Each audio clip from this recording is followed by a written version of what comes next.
लोग पढ़ेंगे BTC second semester के अंतर्गत काल, हिंदी विषय में काल पढ़ेंगे। काल का शाब्दिक अर्थ होता है समय। हम लोगों ने पिछले वीडियो में काल के बारे में पढ़ा है, वर्तमान काल, भूतकाल, भविष्य काल, और इन वर्तमान काल और भविष्य काल के भेदों को भी पढ़ लिया है। आज हम पढ़ेंगे काल के अंतर्गत भविष्य काल का अर्थ, परिभाषा और उसके भेद। पहला है भविष्य काल की परिभाषा। सबसे पहले हम पढ़ भी चुके हैं, लेकिन एक बार देख लेते हैं पुनः भविष्य काल की परिभाषा। भविष्य, जैसा कि इसके नाम से ही स्पष्ट है, ऐसी क्रिया या ऐसा कार्य जो भविष्य में हमारे द्वारा किया जाएगा, उसी को भविष्य काल के अंतर्गत रखा जाता है। यहाँ पे लिखा भी गया है परिभाषा इसकी, भविष्य में होने वाली क्रिया को ही भविष्य काल कहते हैं। अर्थात जो कार्य हम भविष्य में करने के लिए सोचे रहते हैं या करते हैं, ना तो वर्तमान में करते हैं ना भूत में, अभी तो जो कार्य हम भविष्य में करने के लिए सोचते हैं उसी को हम भविष्य काल के अंतर्गत रखते हैं। जैसे रमेश बाजार जाएगा, इस उदाहरण से स्पष्ट है कि रमेश द्वारा बाजार जाया नहीं जा रहा है, ना तो बाजार जा चुका है, अभी तो इससे यह स्पष्ट हो रहा है कि रमेश द्वारा भविष्य में बाजार जाया जाएगा। कब जाया जाएगा ये टाइम नहीं दिया गया, लेकिन भविष्य, इससे बोध हो रहा है कि वो भविष्य में बाजार जाएगा। और दूसरा उदाहरण है रीना स्कूल जाएगी। रीना स्कूल जाएगी, भविष्य में जाएगी। रीना स्कूल जा नहीं रही है, अगर जा रही होती तो वर्तमान काल हो जाता, लेकिन रीना द्वारा स्कूल जाया जाएगा, यानी रीना स्कूल जाएगी, यह क्रिया वह भविष्य में करेगी, इसीलिए यह भविष्य काल के अंतर्गत आएगा। इन उदाहरणों से स्पष्ट है कि ये सारी क्रियाएं भविष्य काल में होंगी। अब हम यहाँ पढ़ेंगे भविष्य काल के भेद या प्रकार। जैसे हमने वर्तमान काल, भूतकाल, इन दोनों का भेद पढ़ा, वर्तमान काल के भेद पढ़े, भूतकाल के भेद पढ़े, उसी प्रकार आज हम लोग पढ़ेंगे इस टॉपिक के अंतर्गत भविष्य काल के भेद या प्रकार। हिंदी में हम लोग पढ़ रहे हैं, हिंदी में भविष्य काल के केवल 3 भेद बताए गए हैं। कितने भेद बताए गए हैं? 3 भेद। भविष्य काल के 3 भेद होते हैं, जिनमें पहला भेद है सामान्य भविष्य काल। सामान्य भविष्य काल 3 भेद हैं, इनमें पहला नंबर है सामान्य भविष्य काल, दूसरा है संभाव्य भविष्य काल और तीसरा है हेतु हेतुमत भविष्य काल। इन 3 कालों के भेद हमने पढ़ लिए। ये पेपर में भी आता है कि भविष्य काल के कितने भेद होते हैं, वर्तमान काल के कितने भेद होते हैं, भूतकाल के कितने भेद होते हैं। तो यदि भविष्य काल का भेद पूछा जाए तो कितने भेद होते हैं? 3 भेद होते हैं। सबसे पहले हम देखेंगे भविष्य काल के तीनों भेदों में सामान्य भविष्य काल के बारे में हम लोग पढ़ेंगे। जब क्रिया सामान्य रूप से भविष्य में होने वाली हो, मतलब स्पष्ट हो, ऐसी क्रिया जिसको देख करके लगे कि यह क्रिया भविष्य में होगी, भविष्य में होने वाली हो, ऐसी क्रियाओं को हम किसमें रखेंगे? सामान्य भविष्य काल के अंतर्गत रखेंगे। भविष्य काल में भी 3 भेद हैं, जिसमें हम रखेंगे किसमें? सामान्य भविष्य काल में। जो क्रिया सामान्य रूप से भविष्य में होने वाली हो उसे सामान्य भविष्य काल कहते हैं। जैसे सीता गीत गाएगी, उदाहरण के माध्यम से समझेंगे। जैसे सीता गीत गाएगी, इस उदाहरण को देख के ये लग रहा है कि सीता के द्वारा गीत गाने का कार्य सामान्य रूप से भविष्य में किया जाएगा। सीता के द्वारा भविष्य काल में गीत गाया जाएगा। और दूसरा उदाहरण है मैं खेलूंगा, यानी मेरे द्वारा खेलने का कार्य जो है सामान्य रूप से भविष्य में किया जाएगा, इसीलिए इस क्रिया को या इस उदाहरण को हम कहाँ रखेंगे? सामान्य भविष्य काल के अंतर्गत रखेंगे।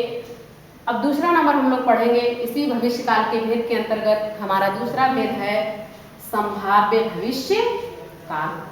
संभाव्य भविष्य काल में है जब किसी क्रिया या कार्य के भविष्य में होने की संभावना हो, यानी कन्फर्म ना हो, निश्चित ना हो कि यह क्रिया भविष्य में होगी ही, यानी निश्चित नहीं होता है। संभाव्य भविष्य काल के अंतर्गत क्रिया तो भविष्य में होने वाली रहती है, लेकिन एकदम निश्चितता नहीं होती है कि यह क्रिया भविष्य काल में हो ही जाएगी। अपितु क्या होता है? संभावना व्यक्त की जाती है, केवल संभावना व्यक्त की जाती है कि यह क्रिया कब हो जाएगी? भविष्य में हो जाएगी। कन्फर्म नहीं होता है तो ऐसी क्रिया को हम लोग रखते हैं संभाव्य भविष्य काल में, जिसमें केवल संभावनाएं व्यक्त की जाती हैं कि यह क्रिया भविष्य में हो जाएगी।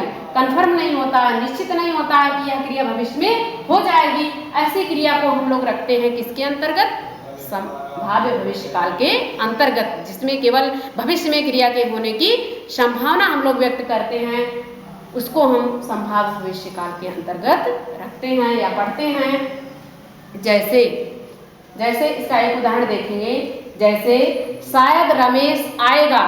इसमें निश्चित नहीं है, इस उदाहरण को पढ़ के ये नहीं लग रहा कि रमेश आ ही जाएगा, इसमें केवल संभावना व्यक्त की जा रही है।